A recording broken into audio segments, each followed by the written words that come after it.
Hello, I'm Pete Gerlach. I'm the author of the nonprofit Break the Cycle website, which is 8 self-study lessons. The first lesson has to do with exploring your amazing personality. One thing this website proposes is that you, as a normal, healthy, underline healthy person, have a personality that is composed of subselves, like players on a sports team or members of an orchestra. When people first learn this concept, they're confused, they're perhaps skeptical or a little apprehensive. And a typical question that I've learned in 19 years of doing parts work, working with people's subselves, common questions are, well, what are my subselves like? Where do they come from? How do they interact? Can I change them? There's lots of different questions. The purpose of this video is to summarize some answers that I've learned across my 19 years to some of the most common questions. So let's start off with, what are personality subselves like? Pretty simple question. The easiest answer that I've grown able to say is, they're just like people. They have moods, they are cranky, they're happy, they have missions, they have a purpose, they have talents, they have blocks, they have alliances, they have hostilities, they have blind spots. Some of them live in the past, some don't. They're very much like people. There are 3 types of subselves. Inner children, plural, which are just like real children. They're reactive, they're naive, they're full of emotions, they react very quickly, they often don't know much about the world, they therefore are very gullible and very vulnerable. The second group of subselves is guardians, who look out for the kids 24/7. They're an amazing variety of guardians, like a procrastinator, a perfectionist, a magician, a cynic, a skeptic, lots of different kinds. They behave just like people. The third group of subselves is managers. They are who make your decisions and give you thoughts and feelings when the inner kids and the guardians are quiet. All your subselves can go from quiet to active in a heartbeat. So they're very dynamic, they change all the time. So subselves are just like people. They have thoughts, they have worldviews, they have limits, they have talents. The natural question that many people feel once they hear this is, well, if I have all these subselves, who am I? What is the pronoun I refer to? Who is myself? Who am I? The best answer I know to that important question is, you are you, and you is a composite of all the subselves, the rich variety of subselves that make up your unique personality. So you're not just one person. You're a combination, a fluid, dynamic combination of talents and limitations and ideas and values, memories, hopes, dreams, fantasies that come from your unique collection of inner players or subselves. So the next time you say, I feel angry, know that it's probably not you, the whole person. It's a part of you that's angry or sad or lusty or excited or confused. It's a part of you, or maybe several parts of you. Another natural question that occurs to people who are new to this concept is, well, where do subcells come from? They come from outer space? We don't go to subcell school. How do they develop? After 30 years of wondering about this, my conclusion is, subcells in reality are portions of our brain. As you know, our brains evolve in amazing ways that we don't fully understand, starting before birth. Before birth and during the first 4, 5, 6 years of our lives, our brains develop synaptic connections at an astounding rate and with mind-boggling complexity. As our brains evolve and make connections and develop special sections, there's a section of the brain that decodes visual signals, another section decodes audible signals, another section decodes tactile, touching signals. Our brain is really a collection of mini computers. What follows from that, observation, that is now well known, and people have taken pictures of it with radiographic pictures. That it follows then that subcells in reality are simply discrete portions of our brain. They are programmed, just like other parts of our brain, to interact and process information in certain ways. So if that's what a subself is, or a part of your personality is, then where subcells come from is your reaction, your attempt to survive your early childhood environment. Your brain develops in response to your moment by moment, day by day existence as a very young, malleable, vulnerable child who knows virtually nothing about the world. Your brain is designed to help you survive, and in order to do that, it develops these discrete regions that I am now calling subcells. Each region develops in accordance to your environment.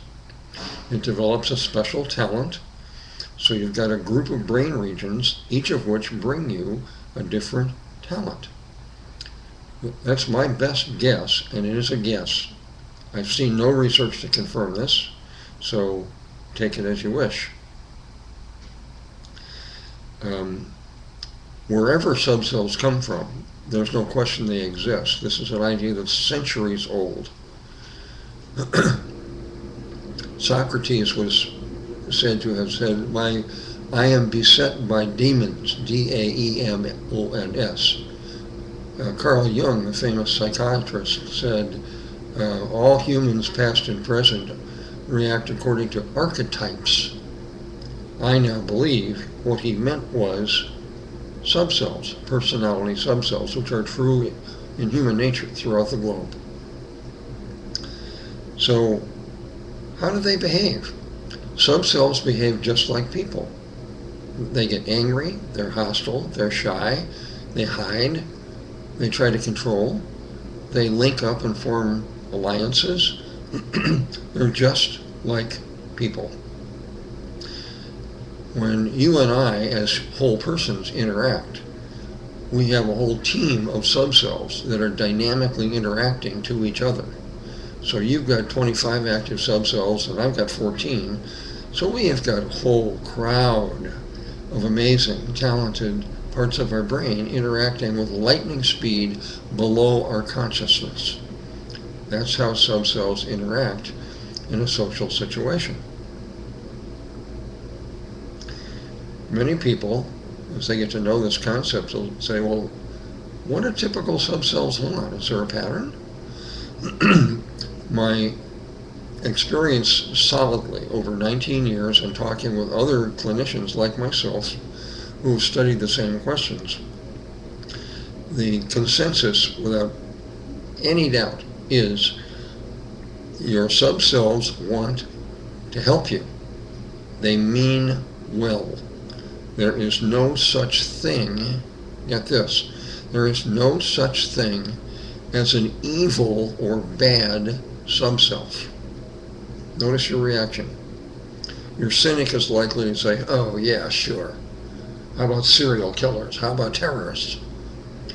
My opinion is, and I say this not as a religious person, I'm spiritual, but not religious. People who do commit terrible acts of violence and mayhem in the world are not evil. They are terribly wounded psychological people who came from childhoods in which they never got their needs met. Their parents were wounded, their grandparents were wounded. They inherited psychological wounds and ignorance, the first wound of which was to develop an array of subcells that blocked their true self. So what do subcells want? They want to help you. Often they are misinformed, so the way they try and help you makes no practical sense and often gets in your way. It's a paradox. That's all they know how to do. It's like they have very tunnel vision. I have to make you forget. I have to make you disorganized. I have to blank out and deny the fact that you have an addiction. They think that's trying to help you in an indirect way. Another question that occurs to most people thinking about this concept, trying it out, is, well, if I've got a bunch of subcells and some of them give me, quote, bad habits, which they do, can I change? Can I change my subcells?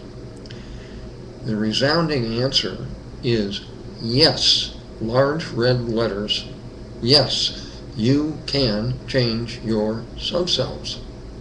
In practical terms, what that means is, just like you can learn a new skill, or someone who never saw a piano before can learn to play someone like Mozart, you can learn. Brains change. Brains take on new information. Brains develop new synapses. You can train your brain regions, alias your subcells, to process the information differently, to perceive the world differently, to interact with each other differently, and to trust your indwelling, wise, true self. Parts, your subcells, meaning a part, can change. I can't emphasize that enough.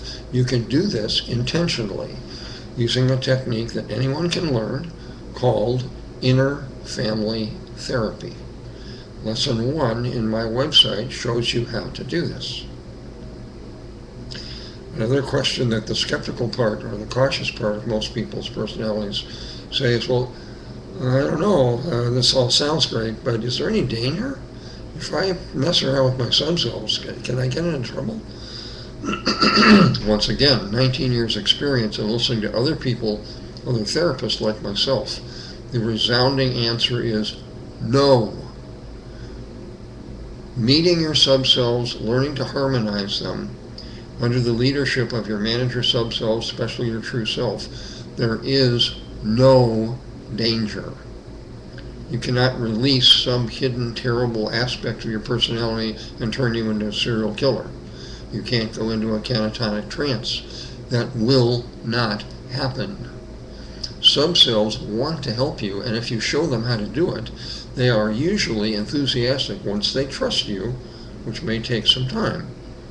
Because you may have been operating for 32 years, 47 years, and your subcells haven't known of or haven't trusted your true self. Once they learn to trust, you can make real, lasting, positive changes. How do you know if your subcells trust and are following your true self? Many people have taught me, when your true self is in charge, you feel a set of very noticeable, specific emotions. Like, I feel centered, I feel grounded, I feel light, I feel happy, I feel strong, I feel confident, I feel hopeful, I feel compassionate, I feel realistic, I feel light, I feel alert, I feel alive. Many people who don't know each other have told me versions of what I just told you. I have experienced this myself as I have worked to harmonize my own personality subcells. These are characteristic, and they seem true across all the people that I've ever met. I suspect they're true of you. Have you had periods of time, 5 minutes, 19 minutes, a day and a quarter, where you feel versions of those wonderful feelings? That usually means your true self is in charge. When you're not feeling those things, a false self is probably guiding your personality. Lesson 1 in my website, Break the Cycle, sfhelp.org, shows you much more about personality subcells, who they are, what they do, how to assess who yours are once you